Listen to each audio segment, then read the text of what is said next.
Welcome to The Growth Project, a podcast brought to you by AMPLOS. Dr. Drew Brannon, happy to be here today with Dr. Cory Shaffer. Dr. Shaffer, welcome. Great to be here, Drew. As always. Good to be here. Yeah, for sure. And just as a reminder to our listeners, and maybe you are tuning in for the first time, we are by trade and training in the realm of performance psychologists. And we are grateful to partner with individuals, teams, and organizations to, as we like to say, optimize and enhance who people are and how they do things in industries spanning from sales to sports to the healthcare and many others. And you, just as I look over there, Dr. Shaffer, he is playing in a bunch of those spaces these days. That I am, yes, as you are too. Which is true, which is great. Yeah. All right, so let's get into it. And this is, I know for us, a really fun and exciting time of year for a number of reasons. I'd imagine that's true for a bunch of our listeners as well. But one of those reasons, not the only one, not necessarily the most important, is, although it's April, I'm still going to call it anyways, March Madness. So March Madness is a heck of a lot of fun. I love watching the upsets, the emotion, the stories, the memories that are made. But recently, Cory, I actually was watching the press conference of following one of the games. And there was a quote from one of the coaches. And what he said was his team had lost the game. Okay. And his comment was, and you and I have both heard this before, but he said it in this context, which was, you either win or you learn. And when he said that, you either win or you learn, I had this like strong internal reaction, the same one I've gotten every time I've heard that quote. Do you get that reaction too on that comment?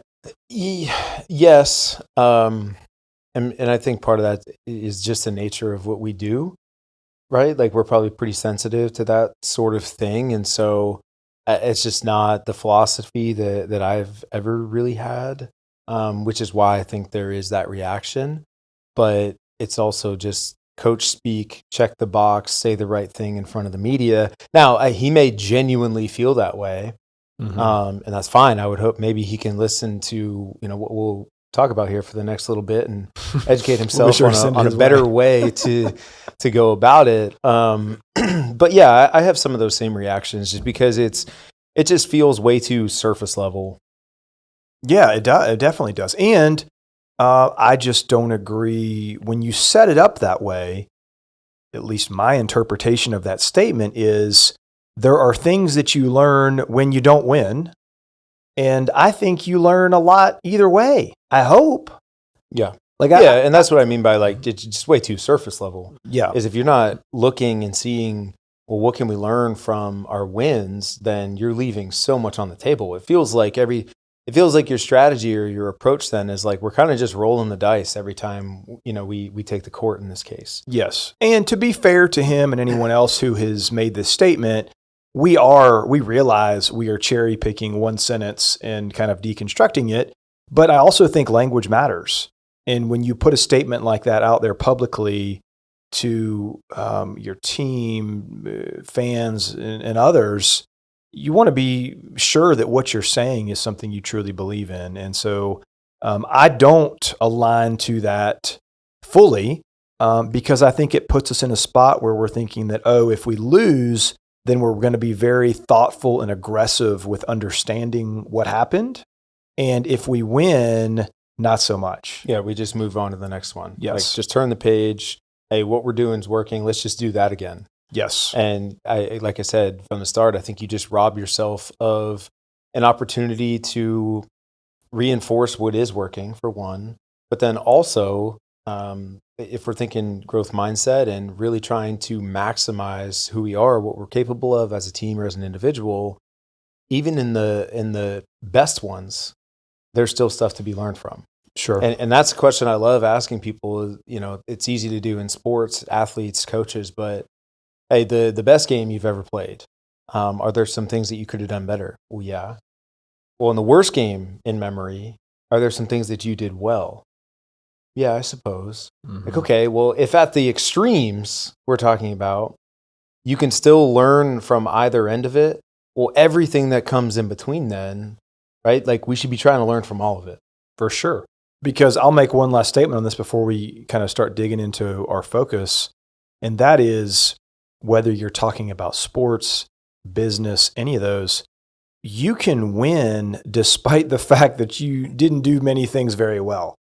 There can be a bunch of reasons that where the scales kind of tipped your way and you were successful, however you measure that, and maybe you won, although you didn't play that well, your process wasn't that good. There's all kinds of examples of it just kind of not looking good, but still working out. Yeah, we love talking about how performance and results and outcomes, those are things that are outside of our control. We love talking about that when we lose. Yes. It makes us feel good as a great reminder point. that hey, sometimes it just doesn't bounce your way. But we lose sight of that fact when we win. Like, hey, maybe they just did bounce your way. Yep. You literally That's did right. The ball. capture some luck here. And some of the things that you did, maybe the other team just didn't take advantage of how poorly you actually played. Your processes weren't that good, whatever it was. Mm-hmm. It just happened to work out in your favor. And so if you ignore that, again, you miss a massive opportunity to get better because of it. Right. All right. So with that in mind, kind of the spirit of that statement of learning whether you win or lose, today's conversation is focused on this idea of looking deeper.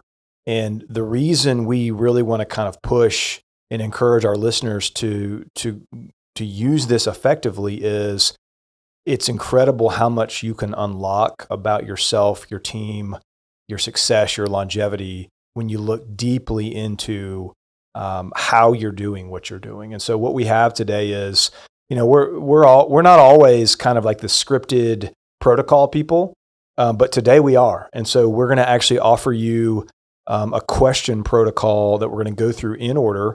And if that feels a little bit kind of rigid and structured, it's intended to feel that way, because we really believe that as you're trying to kind of study these things over the long haul, you want to be able to collect data effectively and go through the same system so that you are standardizing how you're going about this process.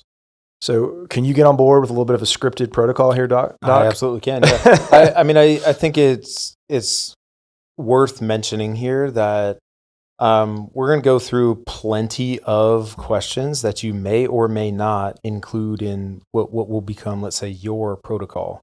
Right. True. Some of these questions may be extremely relevant. Others may not be. That's your job as the listener to determine based on your industry and all the different variables, like which of these can I pick and choose and really create your own process. So we're going to be relatively, certainly not exhaustive, but we're going to go through a lot of different examples just because we want to provide a lot of different angles to come at this from. Exactly. Well said. And then the other thing worth noting before we get into the protocol would be this is a system that could be applied to many different examples of evaluating what I'll just call performance. We're talking about everything ranging from one game, one series, one tournament. If we're talking about the world of sports, let's get outside of sports. Let's say we're talking about business in some industry. You could evaluate the quarter. You might be looking at the entire year, maybe a 12-month span, and we're evaluating how we did relative to goal or plan or whatever language you use within your organization. But this is an evaluative tool and metric that you can apply to many different examples. With that, let's get into it. Yeah, so I think first out of the gate, and we've talked about this type of thing on the podcast previously, so I think that's worth noting. But I think it's always useful to hunt the good stuff first. Mm-hmm. That's not really how we're wired. And so that's very intentional to start with the positive and be really deliberate to look right out of the gate from what went well, like what worked. Number one. So straight out of the gate, that's what we're trying to find, the like add-on questions that I think are the most relevant or the most important is not just what went well, but why or how. Like what drove the process of that thing working out. So if we are talking about, let's say March Madness basketball games, right? It's like, well, our 3-point defense was really good. Yep. Okay, well, what's going to show up on film that I can point out to the players about why that happened, how that happened? Was it our communication? Was it our footwork? Like, we game planned really well, and you guys did a really good job of sticking to that. Like, they need to know what the direct correlation was between what they actually did in the game and how it produced that outcome. The better that you can connect those dots, the more effective you can be moving forward. So when you say, hey, in the next game, we're going to be running a similar defense, like, we need to prepare the same way, we need this type of communication, we need to move the same way, and so on. So not just what worked well, but at least ask yourself and give yourself some space to answer the questions. Why did it go well? How did it go well? What would you add to that, Drew? Yeah, I think that's a great example. What we're talking about is like, what are the behaviors? And let's pivot over for a second to maybe a business example.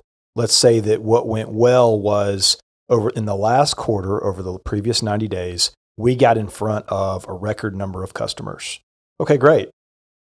To your point, how did we do that? What was unique about our approach? What were the numbers looking like in terms of our attempts, our inquiries? This is going to vary, of course, with your business and how you go about your system. But let's not just stop with, we got in front of a record number of customers. What were the behaviors day in and day out that we were doing that facilitated that? And to be clear, you may not always have a perfect answer. You may not have crystal clear, just clarity on exactly why that thing happened the way that it did. But the point is, success, as you would love to say, tends to leave clues. Yes. And so, like, let's at least follow those breadcrumbs. Yep. And maybe if we do this after Q2, we learn a little bit more. And, we continue to follow those breadcrumbs. And maybe by the end of the year, we have a lot of clarity on exactly why in 2024, we got in front of more customers than we did in any year prior. Yep. And I'll say this too, this is a last comment before we get into this next one. It's really important. I like the way you said that, Cory, like, to start here. And especially, let's say you're doing this activity in somewhat of kind of a group format, whether that's small or large, and there's a collaborative approach to this. When people are coming to the table to discuss this, they already know if this is a good or a not so good outcome we're talking about. And like, let's say it's a not so good one. Let's say we're debriefing something that didn't go very well. When we start the conversation with what went well, it totally changes the tone and the feel of that conversation. They're already somewhat typically stressed, maybe a little bit on edge. They've got some cortisol rise in their brains. If we're coming into this conversation to debrief a not so fabulous result or performance. So starting right here, whether it's positive or negative, is a vital place to start. So for leaders that are listening who are making those decisions with your teams, this is where you need to start. Yep. And especially if the outcome wasn't good, all the more reason why you need to be very intentional about spending time, first and foremost, with did work.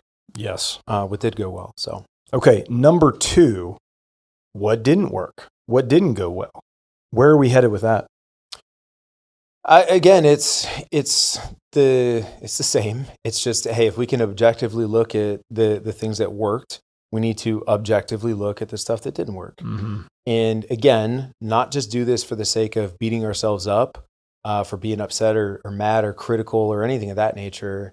It's for the purposes of trying to learn from it and understand it. So very, very important to have the right lens, like a growth mindset lens of, okay, some stuff didn't work, right? And maybe some of if we're talking sports, like statistics probably show that. Yeah. Even if we're talking across industries, again, like maybe some numbers show, hey, so some things didn't, we got in front of a lot of customers, but final sales. They didn't sell, yeah. Right. They didn't buy anything. Like they didn't buy anything or whatever it is, right? Whatever the final transaction is. So clearly, like, hey, there's some good. We got in front of a lot of people, but maybe something's being exposed in our process and how we're going about things, or when we're getting in front of people, maybe we're not communicating or articulating our product well enough. Yeah, that's great. Right. Example. So this is what we're now trying to uncover is just, all right, some things didn't work. And similar to before, why, how, what got in the way? And that may be external stuff, that may be internal stuff. And this is why this question is so important to look at. And as much as possible, try to be objective, because there's really, really extremely valuable information that comes from being able to say, hey, you know what? I did get in front of a lot of clients in Q1, but man, I was so nervous in those meetings that I had a really hard time like nailing my presentation. Like, I don't think they saw what I'm capable of doing. Yep. And maybe, right? I can't say definitively, but maybe that impacted why they didn't sell, or, why they didn't buy. Great question. This is also the place where candid feedback must happen. And I want to give you an example on that. I had a conversation recently with a leader, and I got to be on kind of both sides of this interaction. And here's what I mean by that is we were talking about an upcoming conversation this leader was going to have with a direct report. So he was more or less preparing to have this conversation, and we were kind of game planning it together about how he was going to go about it. And candid feedback, like that's what he was needing to deliver in this conversation, related to something that didn't go very well. Well, so we do the best we can to get him prepared. He has the conversation. I'm not a part of that, of course. On the other side of that conversation, we are now talking again. And of course, I want to know, how did it go? And I say to him, did you say A, B, and C? That's what we had prepared for. And his answer to me, what do you think his answer was? Yes. He said, kind of. Okay. Didn't know that was one of the, options. But. Well, this is why we're getting into this right here. If your answer when it comes to candid feedback is kind of, that is the equivalent to no. If you kind of said what you needed to say, you didn't say what you needed to say. And as we're thinking about the what didn't work conversation piece here, this is not the place for kind of. Now let's be real clear of what we're saying. That doesn't mean that, oh, hey, it's time to go hurt people's feelings. It's time to go be insensitive. It's time to go be abrasive toward people. We aren't advocating for any of that. What we're saying is candid feedback on the topic of what did not go well creates the best scenario for that person and that team to do it differently next time. Yeah, I think that's good in kind of the team setting. When you're doing this for yourself, I think the point I was trying to get at too was just you got to sometimes be the one to give yourself your own candid feedback. Yes, you again, do. but not in a way that's demeaning or you're beating yourself up. But you got to be honest. You better be, and you can't lie to yourself. And so you can just see why it's so important for that first question of what's working. For this one, for what's not working, really, really important to be honest, be objective. But the way that I would phrase this with athletes is go beyond the box score. You got to, the point of this conversation is look a little bit deeper. Yeah. Don't give me that answer, right? I want dig a little bit deeper. And the best is when you're trying to do this with somebody is just to continue to ask them why. Right. Tell me more. Yeah. Tell me more about that. Well, why didn't you do this? Okay. But and when you keep pressing them and keep pressing them and keep pressing them, eventually they get deeper and deeper and deeper and they find something that's real. Everything that led to this was all surface. But now, finally, what you just said, that's what we're after. Yep, it's a great point. All right, number 3. So we've gone what worked well, what didn't work. Number 3, what would we have done differently? And so here's your chance to be the Monday morning quarterback. Here's your chance now that you have the benefit of what happened. What adjustments do you wish you would have made? This question is mainly about adjustments. So Cory, where would we want people to head with this one? I think the idea is if I were to take just one step forward in the next one and not feel like I have to have every single thing that I uncover here just all cleaned up. But if I were to make some progress, if I were to make a simple change, what would it be? And again, not trying to do too many things necessarily, but being very intentional about saying, hey, this is definitely this is one of the more important things I can take away from this experience. I've got to be sure that what I'm really pulling out and taking away and applying to the next one is this. Mm-hmm. And in some cases, that can be something that's practiced leading up to the next thing, right? So if we're talking sports, hey, this thing wasn't great in my bullpen this week, I'm going to make sure to work on that. Or defense, our defense got exposed. That's something we're really going to make an emphasis to try to improve and correct ahead of our next game, right? Sometimes it's really easy. sometimes you don't get another crack at this stuff until you're back in the arena. Yeah, it's true. And so for those, I think the challenge is like, you really have to prime yourself and prepare yourself for that moment and be very deliberate in anticipating, hey, this situation is going to come and I already know what my response is going to be. And so last time where I zigged, this time I'm going to zag. Yeah. And it's almost like it's a part of the game plan. Yep.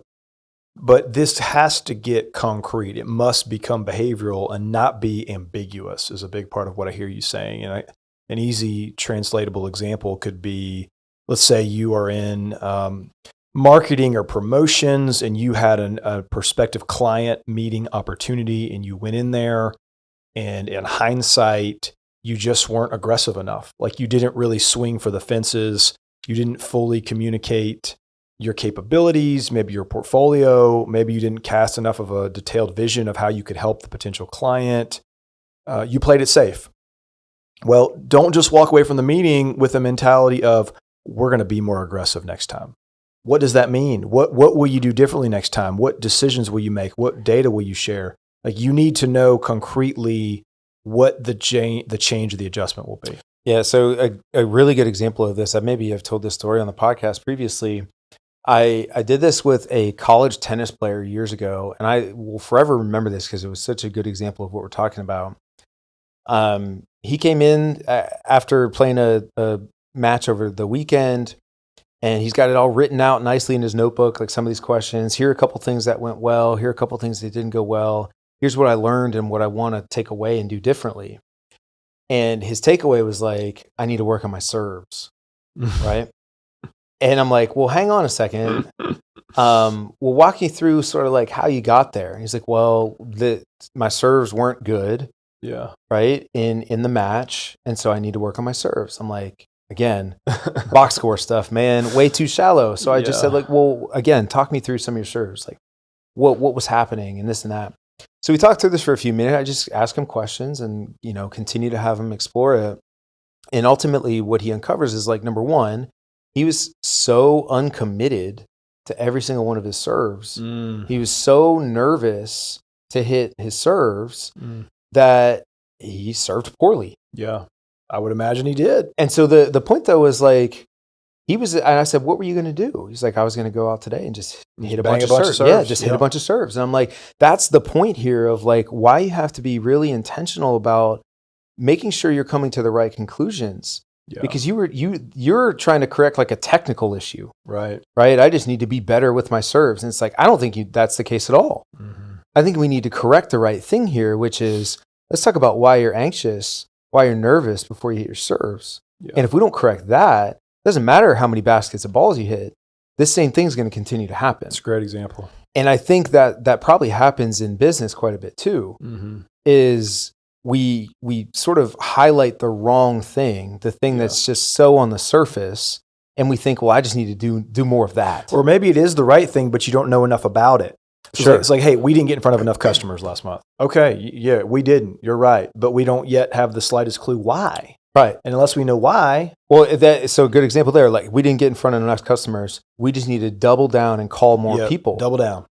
Like, okay, well, maybe the problem is when we get people on the phone, how we're going about our sales process. We're not saying the right thing, right? So if we don't look at the sort of the root of it, and you just work at what's above the surface, so to speak, you can see how you just spin your wheels. Yep. And people they lull themselves into thinking they're doing the right thing, when in reality, again, you're really going nowhere because you're not willing to ask yourself hard questions, go deep, and so on. Could be your pricing, could be your product. Sure. Could be a number of things. Okay, number four. What felt like a poor use of time? What felt like a poor use of time? This would mean you are going back and evaluating all the different ways you spent minutes associated with this initiative. And so if it's, again, as we talked about kind of earlier on in this conversation, we could be talking about everything from a game to a week to a month to a year. But you want to dig into and study, how did you spend your minutes, right? Like, how did you go about communicating as a team internally? Were you sending too many emails? Were we doing too many Slack messages, team messages that were just draining time? Like, did we research the wrong stuff? Did we spend too much time researching? Were we overthinking things? There are many, many examples of how we can spin our wheels and spend minutes in areas that are not helpful to the greater goal.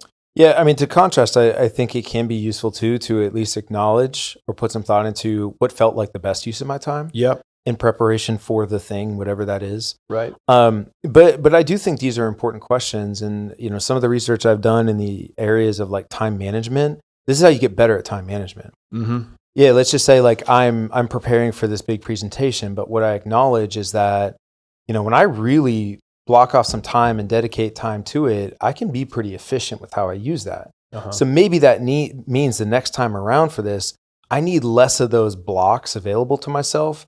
Because what I just learned was I can be pretty good, right? When I block things off, when I really focus, when I shut my door, whatever it might be.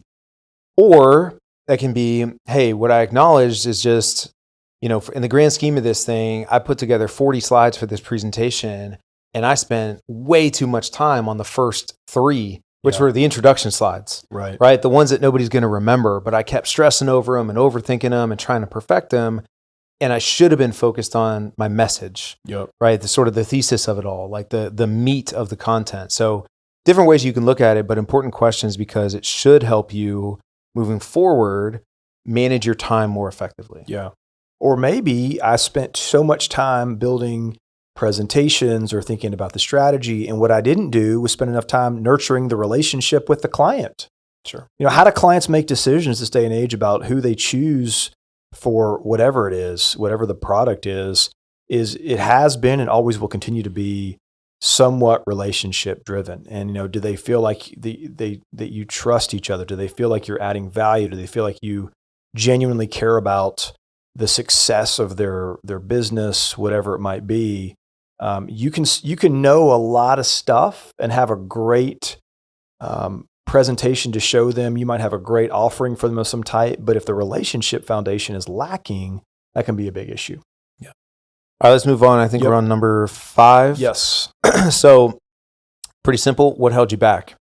Again, I think internal or external. A lot of the times, if we're honest, it's easy to look at external stuff and say, well, he or she or this or that is the thing that held me back. But in reality, it's ourselves. Mm-hmm. Are you worrying too much? Is there a comparison game that you're trying to play where you're focused on competition more than just yourself and your own process or product or whatever? Probably the one that gets me a lot is just trying to be like too perfect with it. Yeah, that happens. Where I think I'll end up holding myself back in terms of, I just got to trust it. Like it's good enough. It's never going to be perfect. Like I just need to believe that it's where it needs to be. Boom, send it off. My tendency is probably to, continue to nitpick until I feel like it's perfect. But again, I don't know if it ever will be. It won't be. Yeah. So I think these questions are worthwhile to ask. Again, just what's holding you back. Hard questions again. Yeah. Right. Really force you to put yourself under the microscope a little bit, I think. But what else would you add here? Another big one that could go here is we made the wrong assumptions. And one example of the assumption that a person or a team could make is, hey, we've been in business with this organization or this client or whatever for like a decade, so we're good.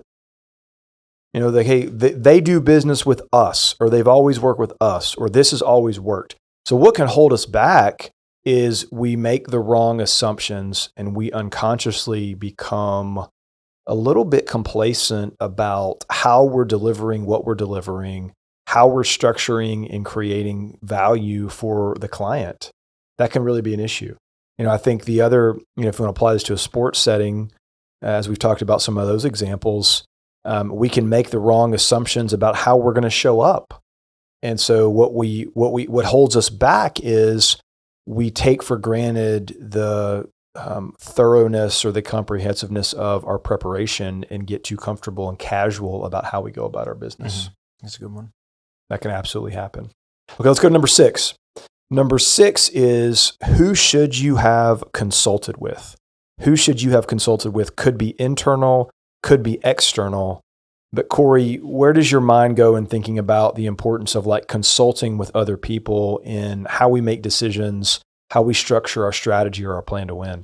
Yeah, I think more broadly, it's who was involved this time around, and then just exploring who could be next time or who should have been. Yeah. Like, what did whose knowledge did I not tap into enough?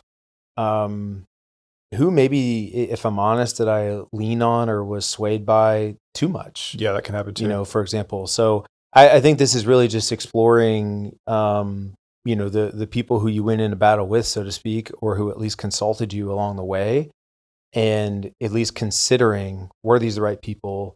Did I get all the information I needed, and so on? Yep.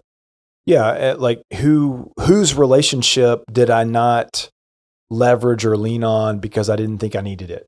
Mm-hmm. Whose expertise did I not lean on because I didn't think I needed it? And where did I have a blind spot where right there in front of me was some form of low-hanging fruit that could have been a major variable in our plan to win, and I didn't even take advantage of it. Yeah, talk about a question that requires a lot of humility, though, and even just a process Yes. that requires a lot of humility, because No what doubt. you're saying is, hey, I'm not assuming that I have this all figured out, and I'm going to include some people around me, no matter how long I've been in this industry or how many of these things I've done. Yep. There are some trusted people around that I can lean on who maybe can give me some tips or maybe can just lend me some perspective. Your job, it doesn't mean that every single thing every person says you have to do or advice you have to take, Right. but you can at least consider it and filter it through. Does this make sense based on all the other variables that are in place? Yeah. And just a quick note there. We've talked on the podcast plenty about some of the work that we do, you at Oregon and myself at Georgia with football. And, people ask me commonly, of course, people are curious about Kirby Smart. He's a phenomenal coach and leader. People will sometimes ask me about like his strengths, like what are his strengths? What is he really good at? Because he and I have worked so closely together for a few years now. And this is one, right? It blows me away how good he is at this. He is such an incredible collaborator. He does an incredible job of asking for input and leaning on people who he trusts to provide information and ideas. He's really good at this. And I think it's no accident that we typically have good information. Okay, next one. What you got, Cory?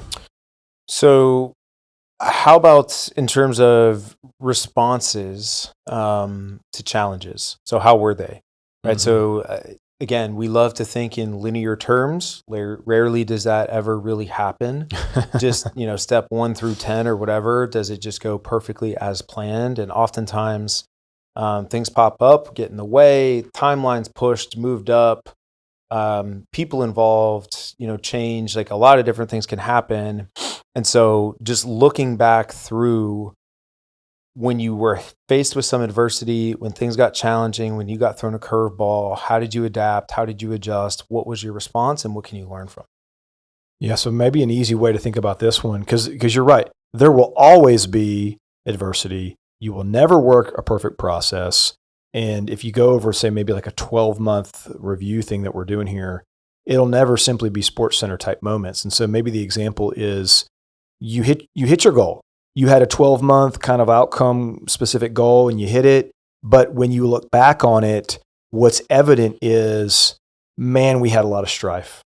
Like we didn't work together that well as effectively as we wanted to. We had drama on a consistent basis. We had people treating each other in ways that we really don't want to be about within our organization. Every time stress got high, we got argumentative. We said things about each other that we shouldn't. So like those are lots of examples there of you can achieve the ultimate outcome from an outcome standpoint. But if you're honest with yourself, when the challenges popped up, you didn't handle it very well. And if you didn't handle the challenges well and you still got the outcome, I would caution you from thinking that will just repeat year in and year out. Yeah, this is where I'll give some flowers, so to speak, to friend of the podcast, Eric Bakich, head coach for Clemson baseball. One of the things I've come to respect so much about him is he spends so much time in this space. Right? So after a game or after a series, he does such a great job of really, really honing in on moments where the team face some adversity or some individuals face some adversity, but he does such a fantastic job, especially when they do things well in those moments, not in terms of outcome, but just their response, right? And what he wants to see from them in those moments.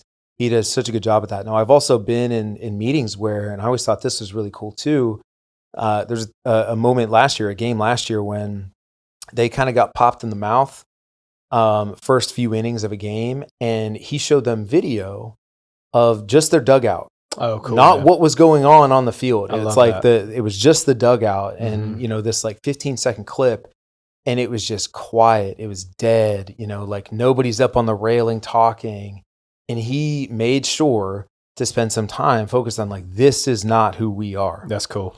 Right. So the point was like, I could care less what's going on the field at the moment, but we got hit with some adversity. And if this is what our response is going to be when that happens, we're never going to achieve what we want to achieve as a team. Right. So he made his point very clear there that like, that's never going to be who we are. And so that again, that's a simple moment. And in sports, you have,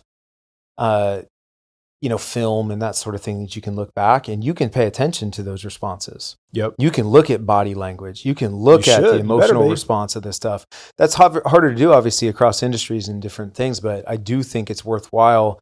This is a great question just to say, hey, some things didn't go according to plan, but more important is how do we show up in those moments? We got some high school baseball players who are about to hate Dr. Cory Shaffer because their coaches are listening right now. And we're about to start filming some dugouts at the high school level. I hope so. I love it. The iPhone is all you need. No, but film it, whether it's the dugout, the sideline, whatever your sport is, it's incredible the story that will tell. I mean, it's amazing to me how you could just be watching a live feed of a dugout or a sideline and predict the score in terms of up and score or down and score with incredible accuracy. Incredible accuracy. Okay, last one here, Cory. Number 8 here. Number 8. How will these lessons inform the next attempt? How will these lessons inform the next attempt? What do we want people doing with that question? I think the point is, this whole process is really great, but if it doesn't inform your action or your behavior moving forward, then it's just a really good thought exercise and isn't really going to help you. And so you've got to, working through all this stuff and looking through all these different, or from all these different angles is really great, but you have to come to a place of like, okay, based on all the information I just gathered, here's what I'm going to do differently for the next one. Period. And again, I mentioned this earlier, but we're not talking about completely rewriting the playbook, right? Or, throwing out what you did previously. Hopefully you believe enough in your process that, we don't have to just scrap it and start from scratch, right? If anything, we're going to tweak just a couple of small, simple things. Maybe some of that's technical or tactical. Maybe some of that needs to be, for me, just more internally and mentally and how I'm showing up. Okay. But the point is, we don't want to overburden ourselves or overload ourselves with too many things coming out of these. There should just be one or two really simple, tangible things that I know I want to do differently heading into the next whatever. That is exactly what I was about to say. Please don't try to go big on this one right here. And if you have your laundry list of like 10 things, that is not the plan. It's probably indicative that you were just shooting from the hip from the beginning. Could be. Right? Like you had no process whatsoever. Which I hope isn't the case. Most people tend to have a pretty good idea of how they want to go about things. And so, and again, if you're well into your career and you're very good at what you do, I would expect these things might be really, really minor. Yeah, they could be. Very small things. They could be. Right, but maybe every once in a while, like there's a really legitimate, important lesson to be learned, and there may be a larger change to your process. But for a lot of people, we're talking small things. So be mindful for that too. Is like we're not necessarily looking for, the one thing that's just going to change everything. Right. It's unlikely you're going to find that. That's what I'm saying. Like unless you're so green and brand new in your career, like then you can still make leaps and bounds. You can learn so much, right, from one quarter and take it into the next quarter. But if you're at all into your career and have been doing what you're doing, like I think a lot of our listeners are, I don't think that's the case. We're looking for marginal gains. That's the perfect ending to this conversation, because I was just going to say, one of the characteristics of people in the world who are at the top of what they do is they're excited and interested in marginal gains. Like they don't need a 20% gain or improvement in order to be thrilled with going through an exercise like this. Mm-hmm. These are truly the like 0.3% people who are thrilled with getting 0.3% better. Right. Like those are the people who are leading the pack in what our observations have been. And we've worked with some pretty high performers. Mm-hmm. Okay. Well, as we finish up and close our conversation today, as always, want to just thank our listeners for tuning in. If you enjoy the podcast and feel like it has been a helpful resource to you in your life, we always appreciate a review on Apple Podcasts. Share your thoughts and give us some feedback that will help us grow and get the word out and to the people that we can hopefully help. So for today, over and out. Thanks so much. Thank you.